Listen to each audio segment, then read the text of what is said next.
of USA '94, where some games were played at this kind of time, and you will be surprised to see that everybody is still awake.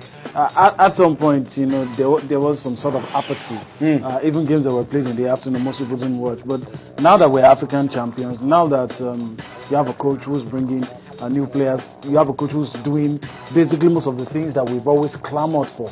The love has returned, so to speak, and you can be sure that a lot of football fans, football lovers, now follow the Eagles, would stay up all night to watch this game and have a glimpse of what we're likely going to achieve in June. After that game, we have two crucial away games in the qualifiers, and of course, probably that game will give us an idea of what the Eagles will look like without some of the players that have made the Eagles what the Eagles are in the last 1 year. All right, the good news for the Super Eagles of Nigeria is that this morning, they left their camp in Germany. They've been in Germany since middle of this month. Yeah. They've spent about 10-12 days in Germany preparing for the game. The good news is that they have arrived safely in Houston, and they will now focus on this friendly and by extension also begin to prepare for the World Cup qualifying games that will be taking place June 5, that's about 8 days from now, and then June 12 against Namibia. Yemi, players have been dropped. Gomo Nduku of Bayelsa United has been dropped. Daniel Akpeyi, just as Stephen Keshi told us on this program last night. You can't have 4 goalkeepers. You can't have 4 goalkeepers in camp. So Daniel Akpeyi has been dropped, and Gomo Nduku has also been dropped. So we have about 21, 22 players that will be going, as Keshi told us on this program last night, that will be with him in Houston, and they are expecting the likes of Onazi Ogeyi, John Mikel Ubi, and others to join in the United States, even if they don't play the friendly against Mexico. But the World Cup qualifiers are the key games for us, Yemi. For me, World Cup qualifiers, I don't care if we get beaten, if Mexico beat us silly. No, we have to play for pride. If they beat us silly, a lot of things will go wrong. What I'm saying is, if I have to choose, but just to underline the importance of those games, there's no margin for error, there's no excuse. I've thrown away my calculator, I don't want to buy one. So I want us to win our games. We don't need any explanations as to, the problem with Nigeria is we've always needed a lot of conditions to be perfect.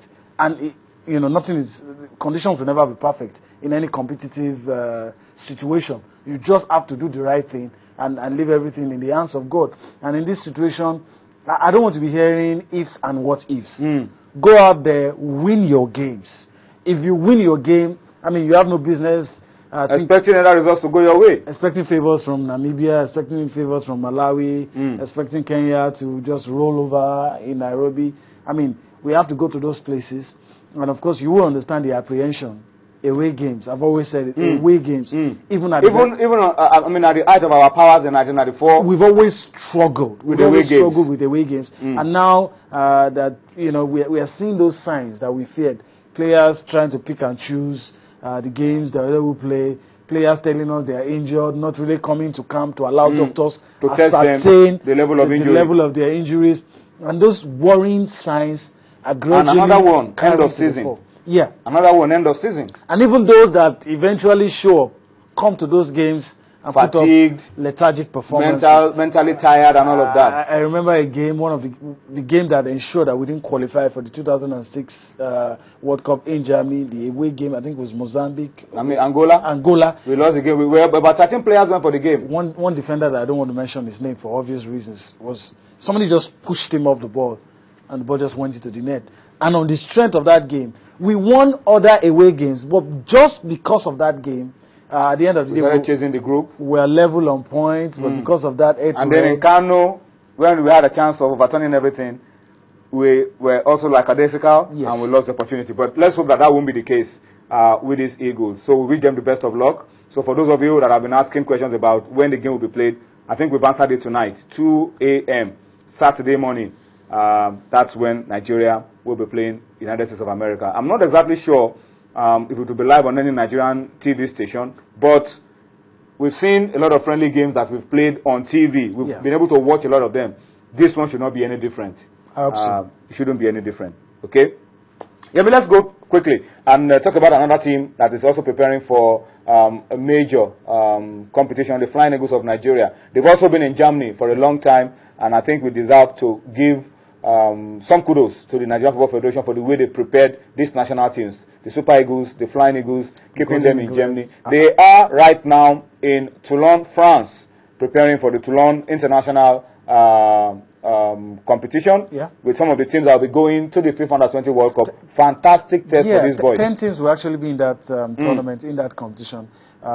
Strange as it may seem, we took 30 players, only 22 are registered, and it will be interesting to see. I guess the coach decided to drop some of the regular players to try out some of those he expects will be breaking into the team. You see, that's my point. I don't think he dropped those players. I think he already knows what some of those guys can do. Abdul Jalil Ajagun, for instance, not listed for that tournament. He probably knows. I mean, that's the squad captain. I would expect that he would make the final cut. So probably wants to give some of those guys the chance to, help him make up his mind. Games like that, you help the coach to make up his mind either to take you or to drop you. And so that's how you cope in match situations, what you're able to bring to the team, and this is your temperament. This is good because you're playing against teams that you would likely meet in the competition, and it helps you to match yourself up against your likely opponents. All right, so that's it for the Flying Eagles. They will be taking part in that competition. I think their first game will be tomorrow. They are playing their first game tomorrow. So we'll monitor it and find out how this team is progressing. And of course, next week, John Obu is expected to come out with the list of players for the Under-20 World Cup. So this tournament in Toulon surely will be a good way for him to measure some of those players. If by now, I mean, when you are going to a World Cup, Yemi, by now, John Obu should have made up his mind on about 80 or 90% of the squad. Is just watching out for one or two players in one or two positions that could bring something extra at the World Cup. So we want to wish John Obu and the boys, the Flying Eagles, all the best of luck, and hope that they stay out of injuries at this crucial stage of their preparations. Let's go on a quick break now. When we return from the break, we'll focus on domestic football, Federation Cup. The Nigerian Football Federation have brought out a timetable when the final match will be played.